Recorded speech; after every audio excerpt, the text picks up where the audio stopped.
पंखुड़ियां क्यों डाल दी बाबा?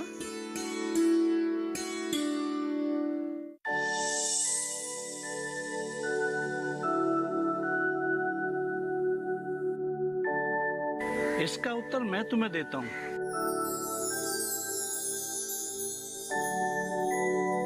इन्होंने दूध से भरे हुए पात्र में सफेद रंग के फूलों की पंखुड़ियां डालकर हमें संदेश दिया है कि हमारा तो कोई भार है ही नहीं।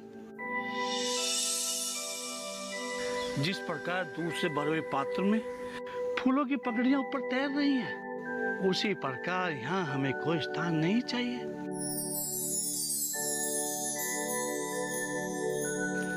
हम तो तुम्हारे जीवन को उसी प्रकार सुगंधित करने आए हैं जिस प्रकार फूलों की इन पंखुड़ियों ने इस दूध को सुगंधित कर दिया है। पर बाबा, यहाँ तो बहुत सारे रंग बिरंगे फूल हैं। आपने सफेद फूल ही क्यों चुना? क्योंकि सफेद रंग शांति का प्रतीक है,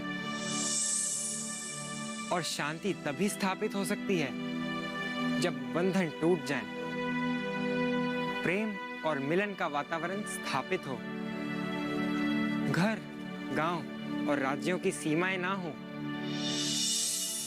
जंगल में जानवर बिना किसी सीमा रेखा, बिना किसी बंधन एक साथ रहते हैं, तो मनुष्य क्यों नहीं रह सकता? ऊंच नीच, जात पात के इन बंधनों ने मानव जाति की बहुत हानि की है। पता नहीं हम सारी मानव जाति को अपना कुटुंब क्यों नहीं मान पाते। हम केवल कहते हैं वसुधैव कुटुंबकम, पर मानते नहीं। और सबसे महत्वपूर्ण बात, शांति की बात।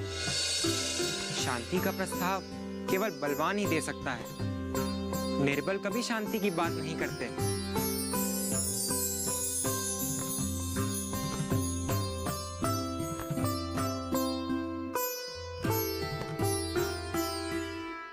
हम आपके दर्शन पाकर धन्य हो गए देव। आप भीतर पधारें। नहीं, हम तब तक भीतर नहीं आएंगे जब तक आप बंधनों से जकड़े रहेंगे। मनुष्य मनुष्य के बीच धर्म और जाति का भेदभाव करते रहेंगे। जानते हो, इन चार दीवारियों के बीच बंद रहकर तुम्हारी दशा ठहरे हुए पानी जैसी हो गई है, जिसकी सुगंध दुर्गंध में बदल जाती है। पानी जब तक ठहरता नहीं, वह जीवन रक्षा का सबसे बड़ा साधन होता है, पर ठहरते ही उसके अंदर जीने की लालसा जन्म ले लेती है,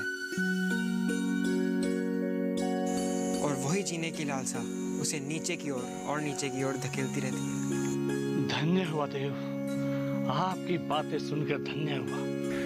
फिर उस पानी के साथ क्या होता है? धूल और मिट्टी से सनकर वह पानी कीचड़ बन जाता है। उसमें कीड़े पड़ने लगते हैं।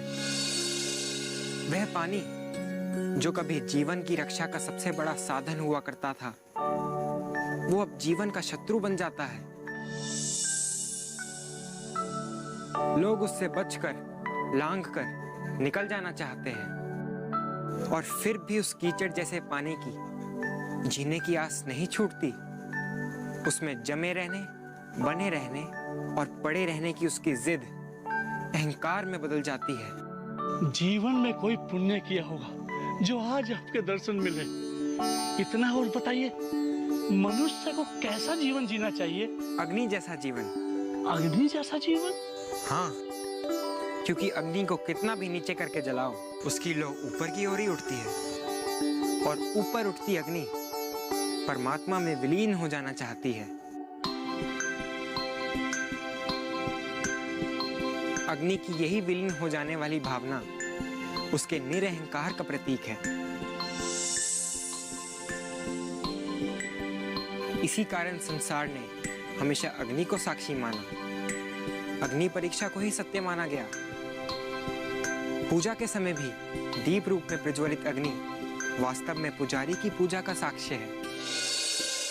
अग्नि के भीतर स्वर्ण को निखारने और मैल को भस्म करने की अद्भुत क्षमता है। मनुष्य को अग्नि से यही सीखना चाहिए कि उसे व्यक्ति और उसकी जात से नहीं, केवल बुराइयों से लड़ना चाहिए। यही धर्म की शिक्षा है। आप आयु में मेरे पुत्र समान हैं, पर ज्ञान ऐसा आभास होता है जैसे परमात्मा स्वयं उपदेश दे रहे हो।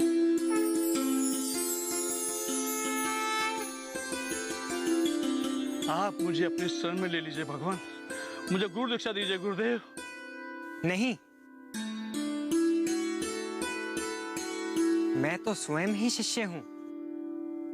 शिक्षा पाने हिमालय जा रहा हूँ। भला आपको कौन शिक्षा देगा? आप तो साक्षात ज्ञान मूर्ति हैं।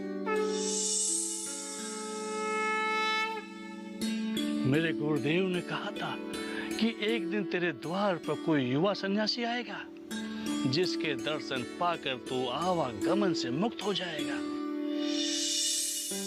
आज हम आपको बिना आशीर्वाद दिए नहीं जाने देंगे। आप मेरे जैसे पापी पामर को जन्म जन्मांतर के चक्र से मुक्ति देना है। मैं आपके मार्ग में बाधा नहीं बनूंगा, परंतु वचन देता हूं बंधनों की इन दीवारों को गिरा देंगे। राम जी भला करेंगे। तुम मेरे प्रतिनिधि के रूप में शमशान भूमि के स्वामी को गांव के भीतर ले जाओ।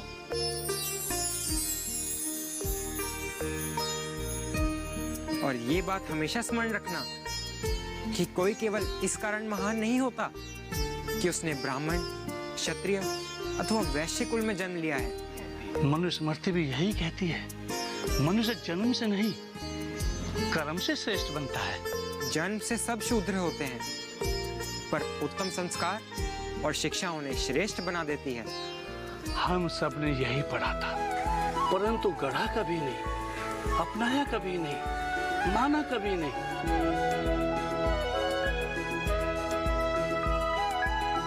अपने अहंकार में अलग ही परिभाषा रचते गए।